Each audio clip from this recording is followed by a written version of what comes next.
So how did we end up in this mess? It's women, the women's curve is taller than the men's curve. I mean, Farah talks the talk, but she's not that. At least from what I've seen, that's not necessarily true. What I've seen is that... It's true. I can promise you. Okay. It's really bad that the one that has a triple major in psychology doesn't know what she's talking about.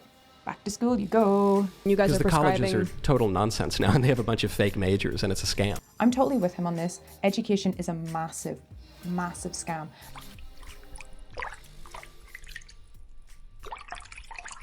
Hi guys, welcome to another episode of Trauma.HQ. My name's Olivia and this is where we sit by the pond and we have a little chat. If you have tuned into this episode today, you are just as scared as I am about the education system, because today we are going to look at, yet again, the Whatever podcast, only because Mike Knowles was on the podcast debating three semi-intellectual women. I mean, I have to call them semi-intellectual because they're all feminist. And the reason why I have to say that is because feminism doesn't know what it is. And these ladies don't know what it is either. I'm not a fan of Red Pill, but I do like Mike Knowles and I think he is very wholesome. I think there's something very nice about him. Between him and Candace Owens, they are the two that make the Daily Wire for me. Thought processes tend to go out the window because of our emotional connection to our thoughts. But I hate to tell you this, your emotions and feelings are not fact. And sometimes you just have to grin and bear the fact that what you're feeling and what your thoughts are sometimes a lie. Now, the scary thing about these women is that they all have bachelors. Jasmine is a lawyer and also has a bachelor in psychology. Farah, I think that's how you say her name, she has a bachelor in English. Even more terrifying than that is Pixie. She has a triple major in psychology and also has a bachelor in philosophy and economics. And they all have OnlyFans. To say I know anything about OnlyFans, I really don't. I'm going from a stigma point here. I just think that OnlyFans is, well, it's corn, right? What does it mean when that red light's on? You're a prostitute. I will definitely say that I am very let down by the education system. Studying it now, I'm very disappointed with science as a whole. I knew that there was going to be certain things that I wasn't going to fully agree with, but that is what education is all about. But then to learn just how botched science can be. For so many of us, we actually believe that science is going to show us the true facts. The only thing is, you don't know who has been bought. It doesn't matter who is behind the research, there is always going to be someone within the research group that is going to do something to botch the numbers. For whatever reason it might be. It could be a biased opinion, it could be money, it could be just the fact that they want to play God with us. And there's been quite a few people that have proved that the system is completely bought. So really, if you want to know the truth behind certain scientific research, the amount of work that you have to do, not just by looking at research, but then also getting a mass amount of other research and having the ability to critically think and sieve through whatever BS they have put into it. But without any further ado, we're going to get into this and have a little look and see what these girls are saying and if any of it is true or not. Hey guys, if you're enjoying the episodes of Trauma.HQ, do a little favor for me and hit that like button for this video, subscribe to the channel and ring that notification bell so that you don't miss another episode. All right, back to the rest of it. Okay. I mean, the problem is women were also excluded from doing a lot of things. So I don't think anyone here thinks there are no differences between men and women, but there's a lot of overlap as well. And while men and women may be different on something on average, to look at a woman like I think you and some of your other conservatives are under fire for saying, oh, if it's a female pilot, I'm automatically going to assume that this person is incompetent. I've never said that. Though, if an airline tells me that they are prioritizing DEI over merit in the cockpit, I would probably book another airline. Okay, and I guess that's a little different. I get what I get that. But my point is like to say women are just emotional, more emotional than men. That may be true on average, but to then look at a woman and just be like, automatically I'm going to assume this woman is more emotional. I think that isn't. So why is it true on average though? See, the problem is whenever you're looking at the average, that means that the large majority of people are actually fitting into that specific category. What you're looking at and what she is looking at is the small minority that don't want to fit into that category, which doesn't help the large majority. If you're looking to attack the large majority for the small minority, that means that you're willing to go against the grain solely for your own bias. Yes, women are so much more emotional. But if you want to look at women who are outside of that average norm, you're looking at women who are very distinct in the features that have more masculine traits. Look, I definitely have got more masculine traits, but does that mean that I want to fit into that category? Absolutely not. And when women are not actually falling into the emotional category, well, then they're in the cluster B category. A prime example of this is Anna Wintour. Anna Wintour is potentially one of the most successful women in business that didn't require the talent of singing or acting. People do argue and question as to whether or not Anna Wintour is psychotic, because she does have an emotional disconnect and is exceptionally cutthroat for business. She's able to detach all of her emotions. So that is definitely an outlier woman. But in the grand scale, of course, there's not going to be that many women that are of that status because we are more emotional creatures. It was in 1975, and Betty Friedan said what you said. She said, look, I think we should give women a choice. Maybe they want to go out into the workplace, or maybe they want to stay home and raise their kids, but they should have a choice. And Simone de Beauvoir, who was a more consistent and intelligent feminist, said there can't be a choice. And the reason there can't be a choice is that if given the choice, most women would stay at home. And if most women stay at home, women will not be free. If we want true women's liberation, women must be forced to be free. And Friedan recoiled from this because she knew it wasn't going to play well in Peoria. But Simone de Beauvoir had the right point, and I think the more consistent feminists have agreed with her. I don't know. I mean, feminism has, it's gone so many different directions, so to pick the feminists that we don't agree with for this debate, I don't know if that's... What's the point of a movement whenever people who have paved the way for you to be in existence, why would you want to completely discredit them? I get that she would acknowledge the fact that this woman was a feminist, but she doesn't agree with her feminist views. What is the point of a movement whenever the movement cannot make its decisions? The feminist movement, in a nutshell, is like asking a woman what she wants for dinner. I want noodles. No, Taco Bell. I'm getting fat. I don't want to eat. That's the feminist movement. Conducive to. Also, I'm not necessarily sure when you're saying like, oh no, most women would stay at home. That's a choice that they would have. Because when you look at like the uprisings of like feminism, or when it gained the most traction, it was post-war era. Partly because of the reason why is because during these war eras, men went out, they were drafted, they had to go fight, et cetera, et cetera. Women were expected to take up more traditional male spaces, work, and when the men came back, what ended up happening is that a lot of women did not want to leave the jobs that they had. They wanted to keep the somewhat level of financial independence that they were able to gain. And that's why we see like these huge like feminist uprisings during those periods of time. So it seems to me if you're saying that most women would stay home, that just wouldn't happen. The feminist uprisings were starting before World War I. They started to take effect after World War I when women were starting to prove a place. Now, I completely understand the reasons why feminism took off to what it was for the financial aspect, absolutely.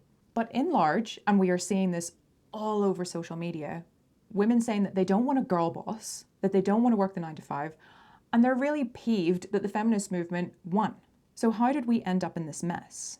In general, we cannot fully understand what it was that caused women to say that they wanted to go to work as opposed to staying at home. Because in all honesty, I can't think of anything worse, especially if it was to do with working in factories. But let's look at this from a different perspective. What happened during that time? Some of them, it wasn't a choice. A lot of them did actually lose their husbands during that time, so they had to work to support themselves. Then, of course, they're not taking into consideration what happened to the men when they came back. Some of them couldn't work because God knows what injuries these men had. If you didn't die, you came back from an injury. And if you didn't come back from injury, you came back with PTSD or drug and alcohol problems. Coping mechanisms. Do you think that anyone wants to be around someone who has experienced such levels of trauma and they don't know what to do with it? This is something that they're not quite grasping. The reason why a lot of women potentially didn't want to stay at the home is because their husband was most likely home dealing with the problems that they had to deal with in war. And it was just an easier way to get through life being in a factory as opposed to being at home, where they were probably being abused by a drunken or drugged up partner. Sometimes you have to look at the other options as to why women would prefer to be in the workforce as opposed to being at home. Like women. A lot of women, however,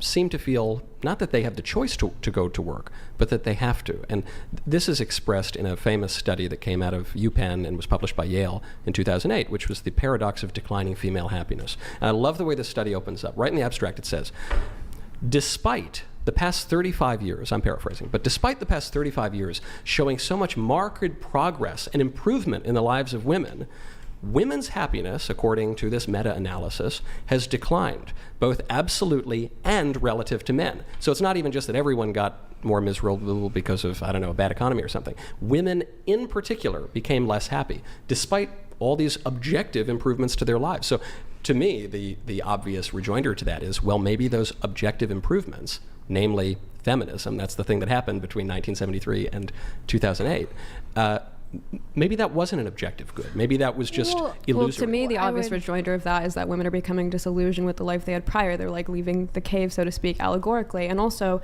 I don't think you should use self-reported happiness as a metric of justice or any like objective good, because you can plot self-reported happiness with pretty much any variable. Like highest reported crime, violent crime in the United States, also is directly correlated to self-reported happiness. Does that mean one causes the other? No. Does that mean we should think what do you mean by that? Highest violent crime is correlated? I'm just saying in the periods of time when we've had the most violent crime in the United States, there's also a correlation between highest rates of self-reported happiness. So in correlation for this being, America, I've looked at these graphs for the United States to see where the general happiness level is. And it has declined. There's been a couple of spikes where it's gone up, but then it has come back down again. Now we look at the crime rate, and crime is down. So crime has dramatically dropped along with happiness. Now, what did she say? I mean, one causes the other? No. Does that mean we should think what do you mean by that? Highest violent crime is correlated? I'm just saying in the periods of time when we've had the most violent crime in the United States, there's also a correlation between highest rates of self-reported happiness. That's not true. I've just shown you the graph. But America hasn't been at its happiest since the early 90s. I've watched this interview a few times. This is not the first time that she proves that she doesn't know how to read a graph. And this is terrifying. Like, I know that this one is the one that studied English, so I don't know how much they actually look at graphs in English. She does know how to communicate very well. Obviously, this degree in English did give her a wide vocabulary, so she is coming across very intelligent. But this is the thing. Being academic and being intelligent are not the same thing. When you learn any particular subject, you learn a language that goes with that subject. Psychology has a language, physics has a language, chemistry has a language, arts and media have a language. They all have different languages. And when you become very well versed in all of the topics that are in relation to those particular fields of study, you end up becoming very eloquent in your delivery of how you speak in certain topics because of the language that you have learned. A perfect example of someone who people believe is very intelligent is Neil deGrasse Tyson. Because he is very eloquent in his speech and very charismatic, because he's narcissistic, people believe that he is intelligent, but he's not. And of course, he has a large amount of experience in his field, but that doesn't make him intelligent because he has no common sense. Academic people are not generally intelligent. I say this about doctors all the time. And I've said this before, I still haven't met an intelligent doctor. Doctors are only doctors because they are driven, not intelligent. If you have an IQ of 110 to 130, you can be a doctor. Anyone above 130 doesn't generally want to be a doctor because they can use their intelligence to do other things. So being a doctor is not first and foremost on their list. Doctors are actually really stupid. Don't worry, I am going to do a video on that someday, proving it. The only reason why people believe that doctors are intelligent is because they're narcissistic. Charisma is not intelligence, people. Perhaps there's some survey that you're referring to in some city somewhere, Well, but it wouldn't. But also, even pertain to women this. living traditional lifestyles are seeing a downfall in happiness. So why is it that the women who are still living the type of lifestyle that you would probably prescribe to women are also having a decrease in happiness? Also, I'm not convinced of that. The Institute of Family Studies did a big, and there's a lot of data out there that actually children make you less happy. So there is this problem happening where we're like, okay, why are people less happy? But we don't know. We don't know what it is. Sure. I don't know where she's getting her statistics from. Women do generally have a decline in their happiness. More women are on antidepressants than men. But unfortunately, when it comes to men, men are not wanting to actually go and do anything about what is causing their mental health problems. And that's why the self-unalive rate in men is drastically higher. With the unhappiness rate for what it is nowadays, there are way too many variables to actually conclude what is happening to us as a society. We have social media. We have a silent depression. We're on the brink of war. We have to look a certain way, and if we don't look a certain way, then we're nothing. We have podcasts like this saying that if you are a woman of a certain age that doesn't have children, you may as well just not exist. And then men have it just as bad because they are getting kicked out of the workforce because of women saying, I deserve to be here because I'm a woman. And then nothing gets done. But even if you are one of those women who is following your biological urges to be a stay-at-home mom and look after kids, there is one particular thing that I believe is causing a depression within those women, and it's the fact that community has been completely dissipated. Up until World War II, there was a sense of community pretty much in every country that you went to. And it was community that was there to help women when they needed it. When one woman needed time to herself, she could go and leave it with her parents, she could go and leave it with her neighbor, she could go anywhere just by going and giving the kids to someone that they trusted within the community. So if anyone is feeling anxious or worried, or even if you just want to chat, please Please do not come crying to me. When we look at the blue zones, if we're talking about happy existence and longevity, the blue zones win in that category. But blue zones are very vast and spread out throughout the world. And people who are really looking into it are looking at the diet, they're looking at the consumption and exercise, they're doing a whole bunch of things, but there is one key factor that people tend to ignore when it comes to blue zones. All the key components are active variables. The diets are completely different across them all, as are some that consume alcohol and some that don't. And then, of course, you have their daily exercise routines. All of those parts are very different across all the blue zones.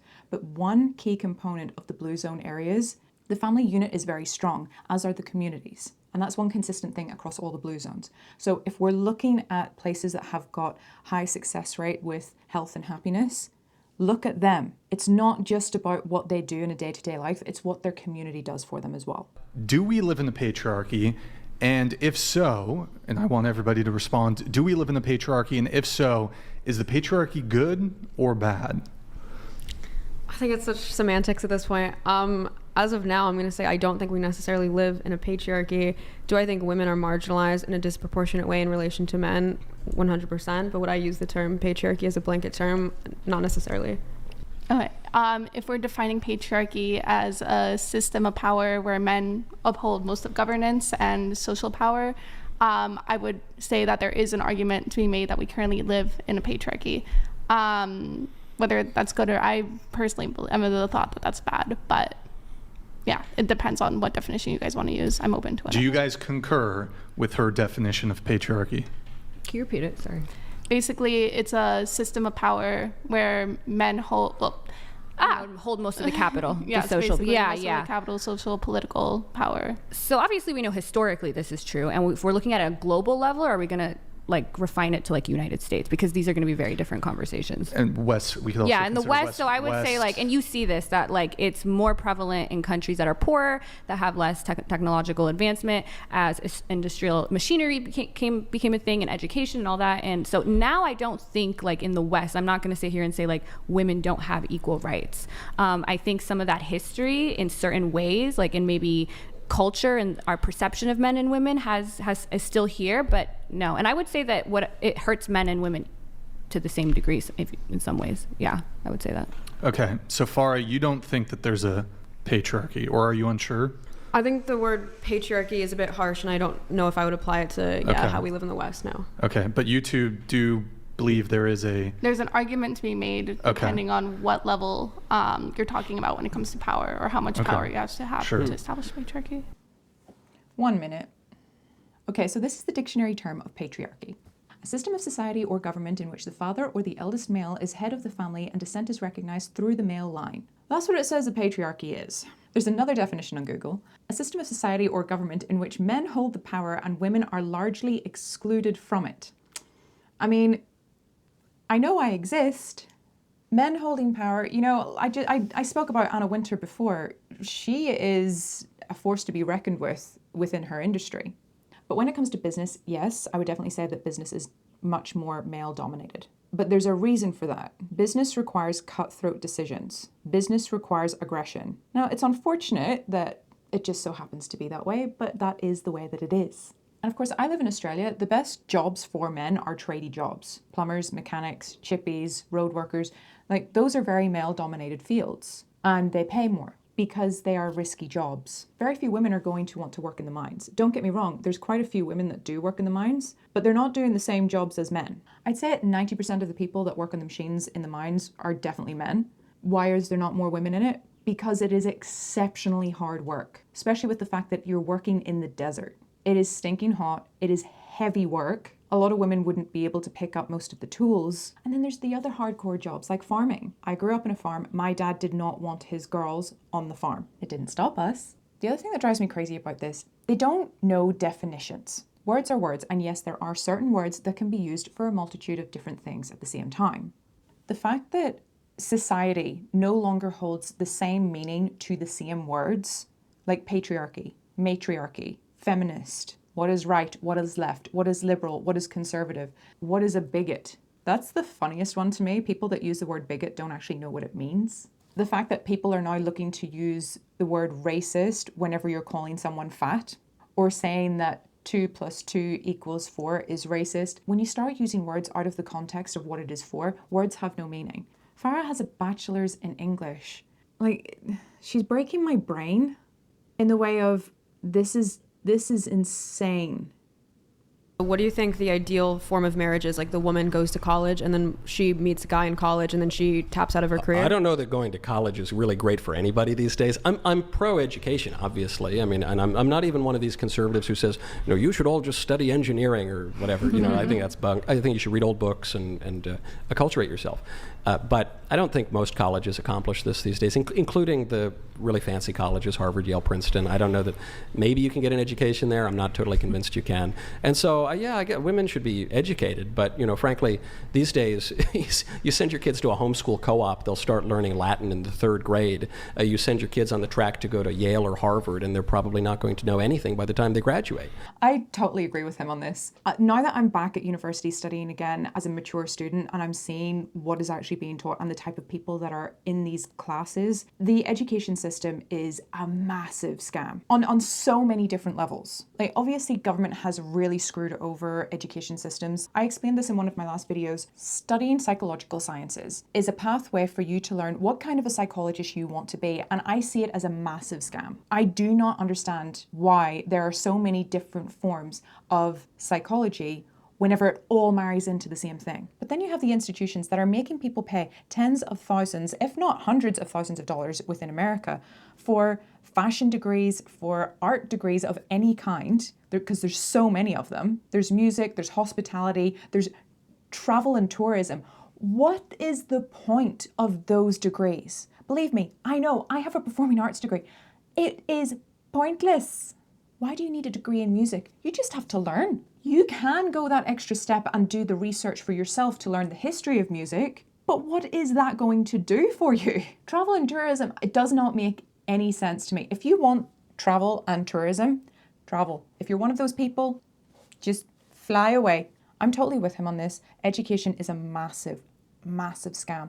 Right now, I still haven't gone in for the next semester yet. I'm contemplating not even going back just yet. There's a lot of things that I want to do, and in all honesty, I don't see the point in wasting my time unless I really want to waste my time going to university. It's sad because I genuinely believed in psychology, but seeing that it's taking a very demonic turn, it's quite terrifying what is happening in psychology right now. So, well, that's what I'm asking. So are you saying that like maybe they'll get educated outside of college, reading books or whatever, and then after that they should focus like at age 23, 24, getting married and then not pursuing a career and focus on family life? Yeah, I'm not going to prescribe exactly at what age people ought to get married. They certainly ought to get married younger. I wish I'd gotten married younger.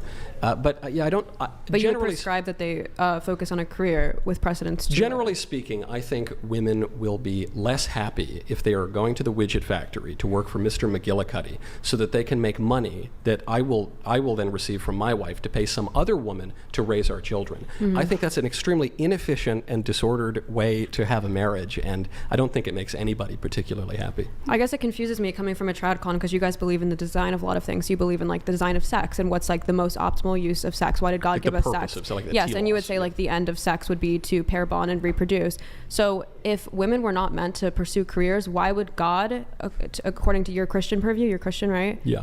I will say throughout most of this debate, how often they really go in on the fact that he is very religious. It really does show how weak they are, because if that's the main point of their discussion into their views, they've got very weak arguments. Look, I'm going to be honest. I was brought up exceptionally religious. I then became agnostic, then atheist.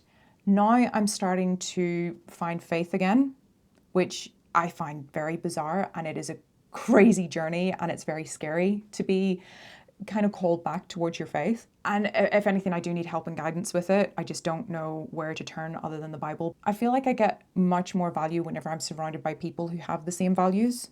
But I just had to bring up like the amount of times that these girls, all three of them, challenge his narrative because of his religious perspective, as opposed to the fact that he is throwing out facts about a lot of things. I just had to point out It's a very weak way to try and challenge someone's narrative. Like, equip us with so many rational faculties. Like, why are women so good at like aerospace engineering, nanotech, pediatrics, I don't know if I'd say they're so good at aerospace engineering. Why are women scoring higher than you guys in every subject? Why is it that they're not totally represented in these fields? My question is, if tradcons use God as like their purview for, you know what I mean, use our faculties as the metric you for don't what even we have should to be religious pursuing, about this. why is it that women are now outgraduating men like basically 2 to 1, but then you guys are Because the prescribing... colleges are total nonsense now, and they have a bunch of fake majors, and it's a scam. Yeah, so he's right again. The colleges are full of nonsense. One big news story that came out of universities taking advantage of their power, that Harvard University was setting a different standard for Asian Americans to get into the university. Candace Owens talks about this as well. Now that there is a whole woke agenda being forced upon universities, she says the best thing that anyone can actually do, regardless as to whether or not whatever your color skin is, if you have a single drop of African American blood in you, put down black, because that means that you will definitely get accepted. This is not a marker. Universities are very prejudiced towards an agenda. What they're saying there, I really wouldn't take that as face value, because the reason why women are graduating higher than men at university is because it's harder to get into university if you are a guy. It's about 60% of women that are going to university across the board. I only had to show my grades. That was it. There was no screening process, which is another reason why you can't trust universities, because back when I first started going to university, there was an interview process for everyone. And now there is no such thing as an interview process. So I don't know what that is for men, but there was no screening for me to get into university. Before we pivot, I do want to pin down your position on this. So yes, the bell curve is wider for men, but on average, the average women are smarter than the average men. Obviously, at the ends of the curves, there's more unintelligent men and more high intelligent. The first thing you said that wouldn't imply the second, right? It's not implied. That's just the fact. Is the bell curve is wider for men. Like there's more unintelligent men and more intelligent men. Are you talking about the greater male variability hypothesis? Is that... I'm saying there's on average women are more intelligent than men, but if you look at the most intelligent people, they're more likely to be men. If you look at the least intelligent people, they're less likely to be men. I looked everywhere for what she was saying about women being more intelligent than men. I cannot find it. She was the one that was challenging the narrative between happiness and crime statistics, and I couldn't find what she was talking about there either. This is what the bell curve looks like between IQ of men and women.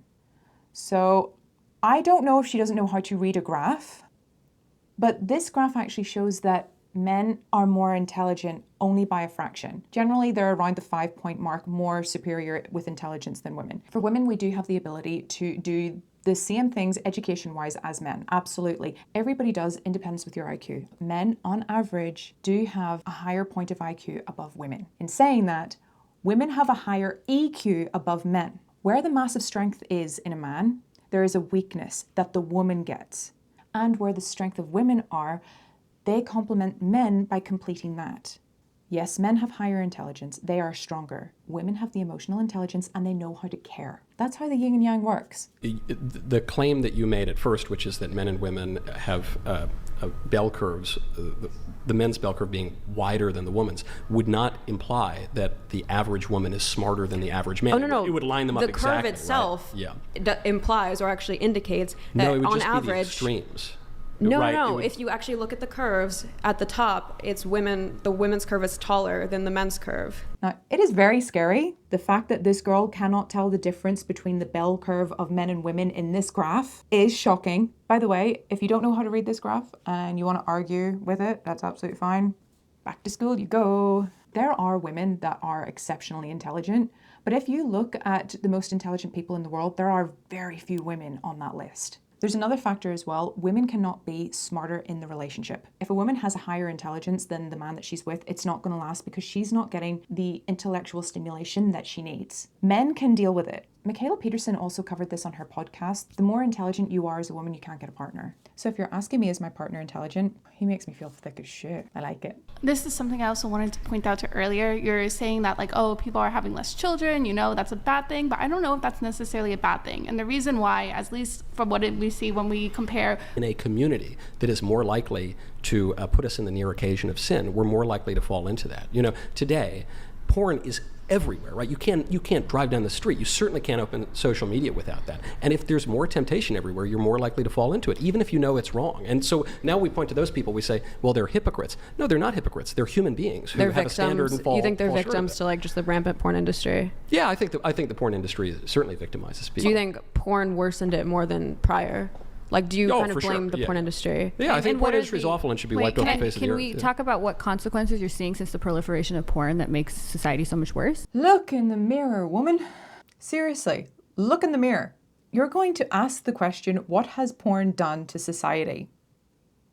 When you look like that, and you would consider yourself dressed conservatively, I could put money on it before you went onto the show, you considered what you were wearing to be conservative. Nothing. I got nothing. Pixie, you had something, I think, a little bit before this. Go ahead. Yeah, basically, earlier when you were saying like, oh no, people aren't doing porn or watching pornographic content more often because they're surrounded by it, they can't help it. So even if it comes to a virtuous person, if they're surrounded, they're still gonna fall prey to it. But to me, that doesn't necessarily track, and I don't want to be offensive here, but the Catholic Church, especially priests who are supposed to be surrounded by those who are holy, tend to have like some of the highest rates of like child abuse. No, they don't. I mean, there's obviously a child sex abuse crisis. It was 20 years ago, especially in the Catholic Church. And even recently, if we looked at like the past like 10 years, like enough has been done. Obviously, there's a lot of media attention on that, and it's a terrible problem. But if you compare rates of child sexual abuse within the Catholic Church to any other religious community, among Christians, it's flat. It's exactly the same as the Protestants. Among certain Orthodox Jews, it's actually significantly lower. And then my favorite statistic here, though it's very dark, is that the rates of sexual abuse from the Catholic Church against children is about half the rate as public school teachers against children. So, it's all bad, but it's not particularly. From what I've seen, it hasn't, at least from what I've seen, that's not necessarily true. What I've seen is that... It's true. I can promise you. Okay. It's really bad that the one that has a triple major in psychology doesn't know what she's talking about. Like, that's pretty terrifying. Okay, I'll break down why she doesn't know what she's talking about. She should know more than anyone. The concept of who you surround yourself with is going to be a mirror of your self-image. So everyone falls into social circles of acceptance. So once you find yourself accepted into a certain society, that's the one that you're going to stick with. Whatever one is welcoming to you, and especially if you have not got great family values, which I will say right now, I doubt very, very much any of these girls have got good, strong family values. I promise you they don't. They've got mum or dad issues, and I wouldn't be surprised even if they were to say, no, I'm really close with my mum, no, I've got a great relationship with my dad. I didn't know until I was 33 that my mum was narcissistic. So these girls, they're not close to that age yet. Some people go their entire life not knowing how bad their parents are. Because if you are brought up into it and you don't know how to escape, how are you going to know what is good and what is bad?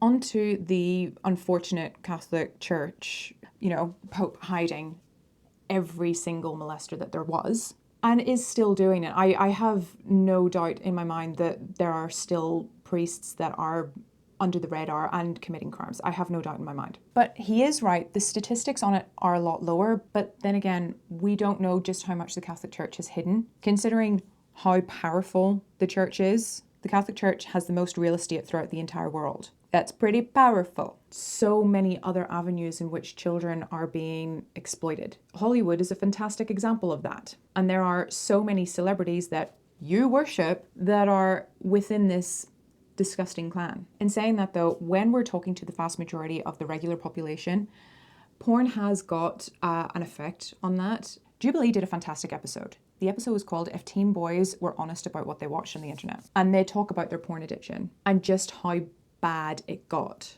There are so many things coming out about how Pornhub is pushing a certain narrative to push your dopamine receptors. The fact that these girls are not talking about that, and yet it's one of the first things that you study in psychology, that was in my first class. So how have they completely forgotten that? These girls know what they are doing to the human mind. This is why I really hate the fact that anyone is allowed to study psychology, because these girls know how to manipulate the mind so much more as a result of the fact that they have studied psychology. Personally, for me, this is a bit of a horror show, because these are the type of people that I see in my class. They've gone into psychology for the wrong reasons, and they're using it against vulnerable people. I am going to cut it there though, guys. We got halfway through this episode. There was so much more that they covered. Like, does porn end marriages? Well, why Farrah makes porn, but she would not want to date a guy that watches porn. I mean, Farrah talks the talk, but she's not that. I really don't know what to say about this, other than clearly the education system is failing. Clearly feminists don't know what they're talking about a lot of the time. Clearly there is a mass breakdown in society as a result of the feminist movement. And yeah, look, in all honesty, I'm a little bit depressed now, because now I just think that society is doomed. Oh well. All right, guys, thank you so much for tuning in for this episode of Trauma.HQ. If you enjoyed this episode, please like this video, subscribe to the channel, and leave a comment down below. Say whatever you want. It's not going to affect me. I'm already traumatized. All right, guys, thank you so much, and I will see you next time for another episode of Trauma.HQ. Mwah.